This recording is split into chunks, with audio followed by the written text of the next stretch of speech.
Welcome to True Recaps. Spoilers ahead. Today we're going to review the fantasy adventure movie The Lord of the Rings, The Return of the King, released in 2003.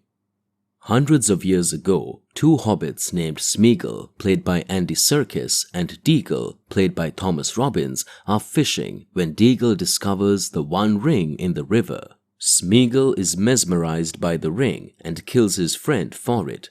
He flees into the misty mountains as the ring twists his body and mind, transforming him into the creature Gollum.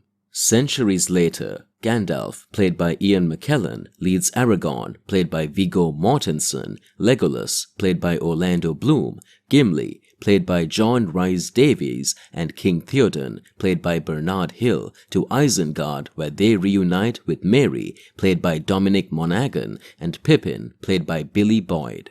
Gandalf retrieves the Palantir, a stone in which you can see the future, from the defeated Saruman, played by Sir Christopher Lee. Pippin later sees a vision after seeing the stone. According to Pippin's description of his visions, Gandalf predicts that Sauron will attack Gondor's capital, Minas Tirith.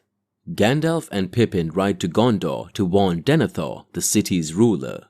Pippin offers Denethor his sword in service to Gondor out of gratitude for the fact that Denethor's son Boromir gave his life to the hobbits earlier in the quest. Gollum, on the other hand, brings Frodo and Samwise to Minas Morgul to watch the Witch King of Angmar, the leader of the 9 Nazgûl, leading an army of orcs towards Gondor. The hobbits begin climbing stairs carved into the cliff face that leads to a secret tunnel into Mordor. Unaware that Gollum plans to kill them and take the ring, Gollum secretly disposes of the hobbit's food and he blames Sam for eating it. Believing that Sam desires the ring, Frodo tells him to go home before he and Gollum continue to the tunnel leading to Mordor. Gollum tricks him into venturing into the lair of the giant spider, Shelob. Frodo narrowly escapes and tries to attack Gollum, telling him that the ring must be destroyed for the sake of both of them. Gollum attacks Frodo but falls into the deep. Frodo continues on his journey, but the spider finds him, paralyzes him, and binds him.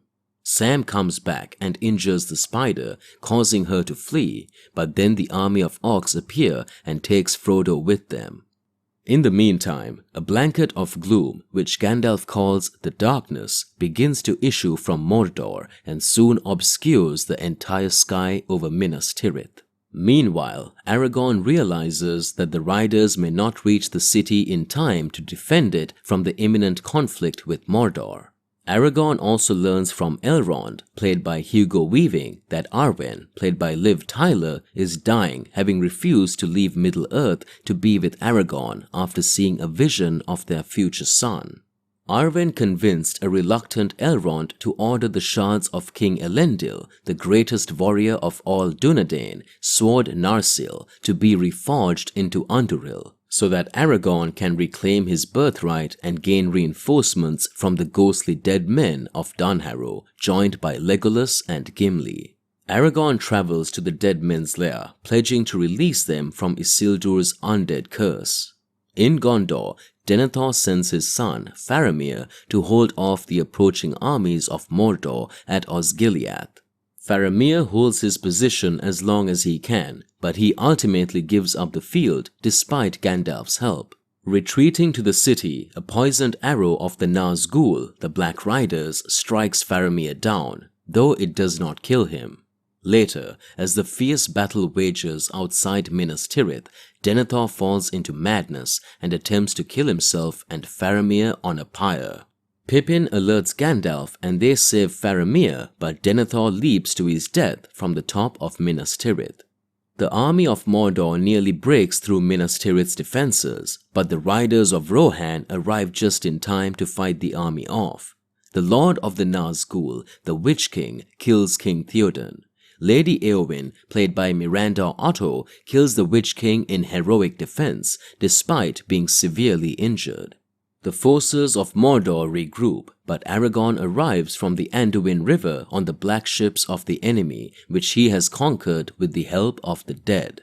Aragorn enters Minas Tirith and heals those whom the Black Captain wounded during the battle. In doing so, Aragorn fulfills an ancient prophecy concerning the coming of the next king of Gondor. The leaders of the armies of the West decide to put together an assault on Mordor in order to distract Sauron from the quest of Frodo, the Ring-Bearer. Aragorn's forces march to the Black Gate of Mordor and confront Sauron's lieutenant. The lieutenant claims that the Hobbit spies, Frodo and Sam, have been captured in Mordor. Gandalf rebukes the lieutenant, who flees inside the gate and unleashes the great armies of Mordor. On the other hand, when orcs capture Frodo, they fight over ownership of Frodo, allowing Sam to escape with Frodo and continue their journey through the cracks of doom. After several long and exhausting days of travel, the two hobbits reach Mount Doom. Sam carries Frodo to the top. Just as they reach the cracks of doom, Gollum attacks them. As Frodo stands on the ledge over the volcanic fire, he succumbs to the ring and claims it as his own, putting it on his finger. Gollum finds the invisible Frodo and attacks him, biting his finger off to reclaim the ring. Frodo attacks Gollum in an attempt to reclaim the ring, and in the fight, they both fall off the ledge. Gollum falls into the lava with the ring and dies. Frodo clings to the side of the ledge and is rescued by Sam. After the ring falls into the cracks of doom, Sauron's power breaks and Aragorn's forces at the Black Gate defeat the panicked servants of Mordor. As Mordor crumbles, Gandalf flies in with the eagles to rescue the hobbits, who awaken in Minas Tirith and are reunited with the surviving fellowship. The darkness dissipates from Gondor. Aragorn is crowned king of Gondor and he marries Arwen, Elrond's daughter from Rivendell. Minas Tirith and the surrounding areas begin to recover and rebuild. The hobbits rebuild the Shire and return to their ordinary lives. Sam marries a hobbit named Rosie Cotton and together they have a daughter. Frodo, wounded by the burden of the ring quest, decides to leave the Shire. He sails away over the Great Sea with Gandalf, Bilbo, and the other ring-bearers to the peaceful paradise in the unknown West. That's all for this video. Please like, subscribe, share, and comment on this video if you enjoyed it. I'll see you in the next video. Till then, take care and thanks for watching.